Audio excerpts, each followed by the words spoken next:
Hey guys, and welcome back to Just Josh and Disc Golf. Today I'm super excited because I've asked my friend Liam here to come down and help critique my form, give me tips, tricks, and pointers to improve my disc golf game.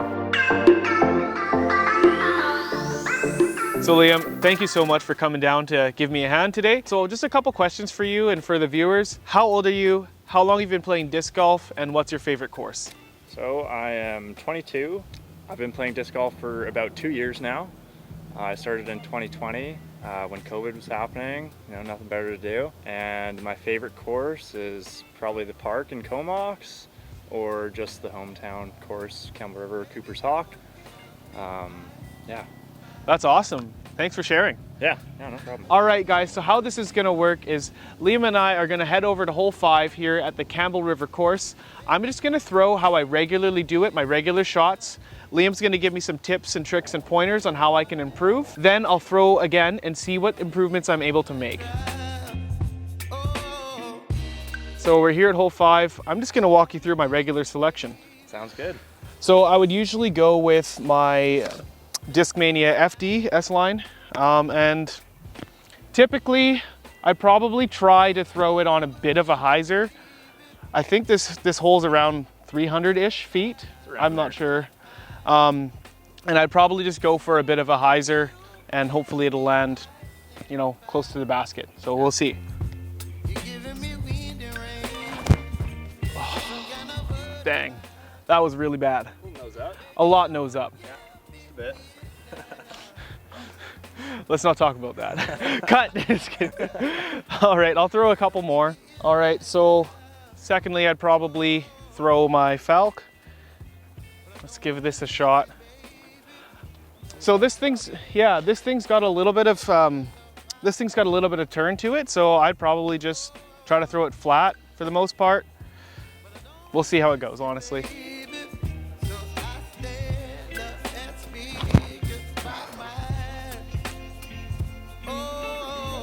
It was all right. All right, so I'll do one more throw and I'm gonna use my MVP signal. We'll see how this goes. I'm just gonna try to remember to keep pouring the tee, keep that wrist down. I notice I'm already throwing nose up. Betcha Liam's gonna roast me for it, so we'll see.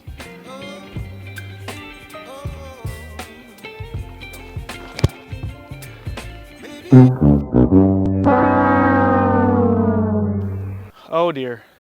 So I threw a disc and it went right over one of those fences right there, and this guy absolutely hates disc golfers and he built his fence even higher so that it would stop discs from going in his yard. So I'm just gonna run over and see if I can get my disc back before I get yelled at or he calls the cops on me or something. But I love that disc. It's my FD. Come on, Franklin. I'm pretty sure it hit this fence and it's inside his yard. Oh my gosh.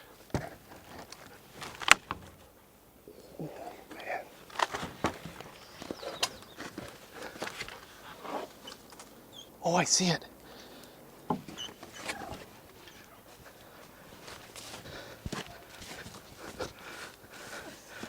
got it. I freaking got it. All right, Liam, you've seen me throw a couple shots actually, and what do you think? What are some things that you noticed?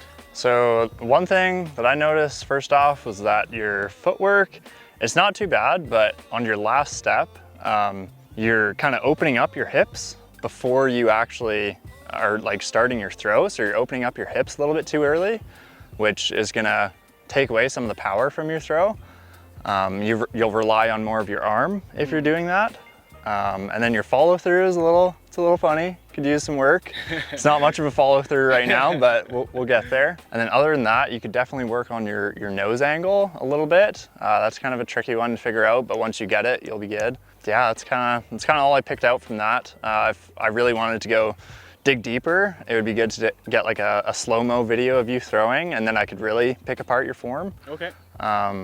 But just from seeing that in person, that's my takeaways. All right, I'm really happy with some of that. That's not too discouraging, which is nice. It feels very attainable for me to work on just a few things as opposed to trying to work on absolutely everything all at once and just get all confused. Yeah, I find with form work, it's definitely easier to try to focus on one thing at a time and really focus on making that change. Because if your mind's trying to focus on a bunch of different things, you're you're probably not going to end up doing any of what you were intending to do. So, Well, yeah, thanks so much. Let's get into the field work. let's do it. Okay, so I guess we'll start off with the footwork, and yeah, we'll go from there. So, when you're thinking about footwork, the one thing I like to keep in mind is like really keeping your hips closed off to where you're throwing. So like what you were doing, just as an example, is like you'd come up and then on your last step there, you were coming out and kind of doing that, right? Gotcha, So so like opening up. Yeah, you're opening up your hips, so you lose all the power that you generate in your hips. Can't get any torsion or twist or anything. Yeah. Because they're already open like that. Exactly, yeah. So what you want to focus on is like as you're coming up, just like keeping that foot, instead of opening it up, you want to think about planting it kind of at least perpendicular to your target. And yeah, really just focus on that, and you should be able to get some more power in your throw. And yeah, I'll show you a quick example. Perfect.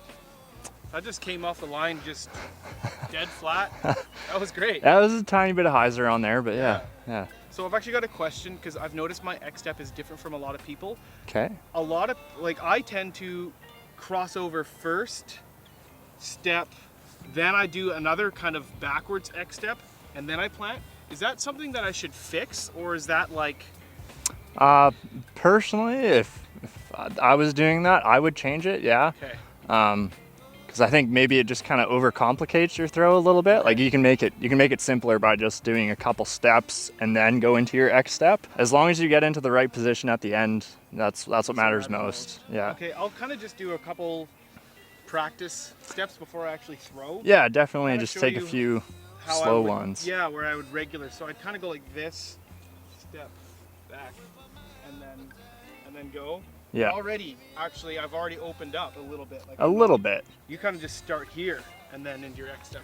It depends. It depends on how long my shot is going to be. If it's a longer shot, I'll take a few steps like this and then go into my X step.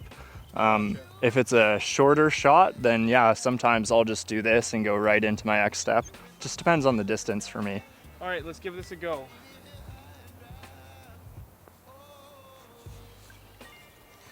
Oh man. See, your footwork was better that time. You kind of threw it into the ground, Yeah. but yeah. So the next thing that I noticed was you're getting your throws a little nose up, which as a beginner, it seems like that's something everybody always struggles with.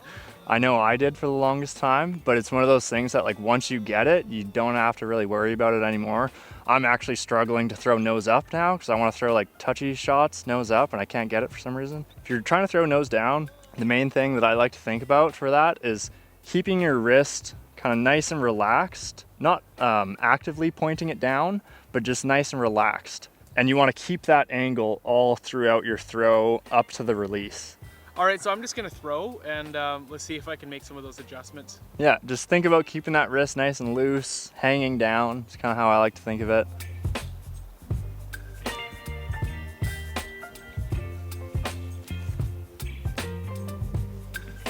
Yeah, so that one definitely came out a little bit nose up. Yeah. But I have seen some of your throws that were nose down, so it's just one of those things. You'll get it. Just got to keep working on it. Yeah. So one other thing I wanted to pick your brain about is follow through. I've noticed that I either don't do it at all or I'm doing weird funky things when I'm doing it.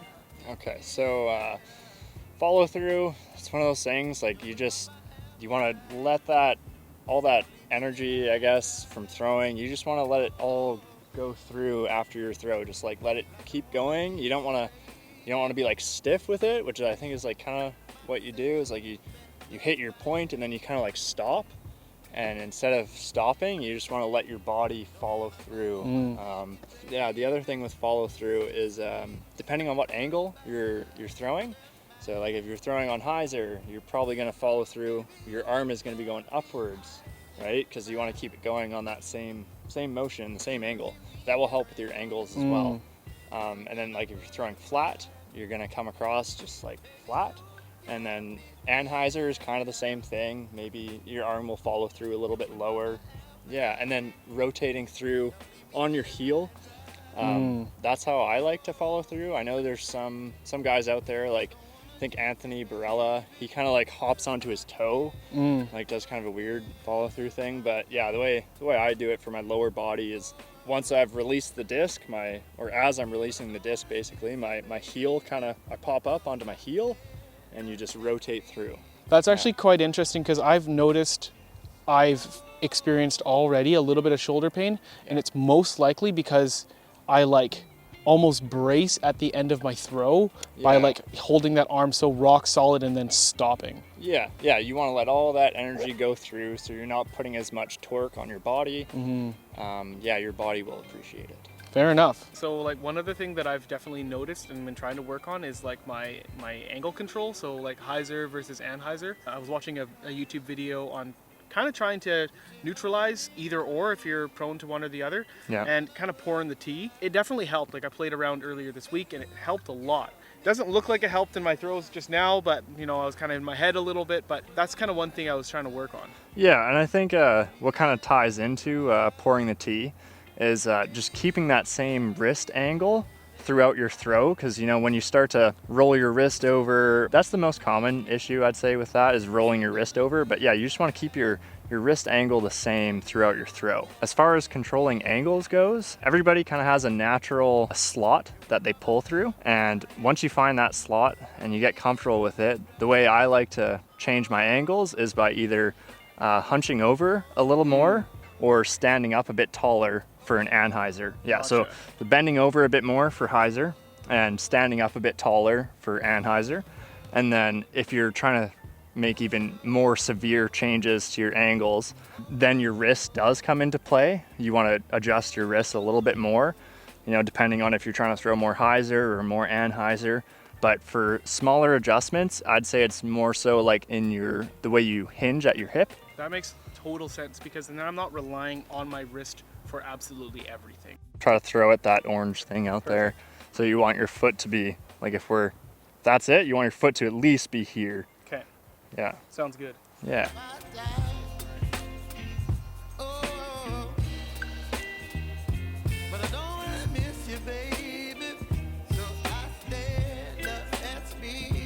Nice. I mean, I thought that went a little better. What do you think? Yeah, it looks like you're getting it pretty quick. All right, thanks so much, Liam, for doing some field work with me and giving me some tips and tricks. No problem. Let's see if I can implement some of those tips and tricks into my game right away. We'll just throw on the same hole that I was throwing on earlier and see if I can do a little better. Yeah, let's see a park job. Awesome. Hell yeah. Nice and flat and completely in the wrong direction. Yeah, nose angle was better, line was a little off. Yeah. So thanks so much, Liam, for doing some coaching with me and doing some field work and tips and tricks.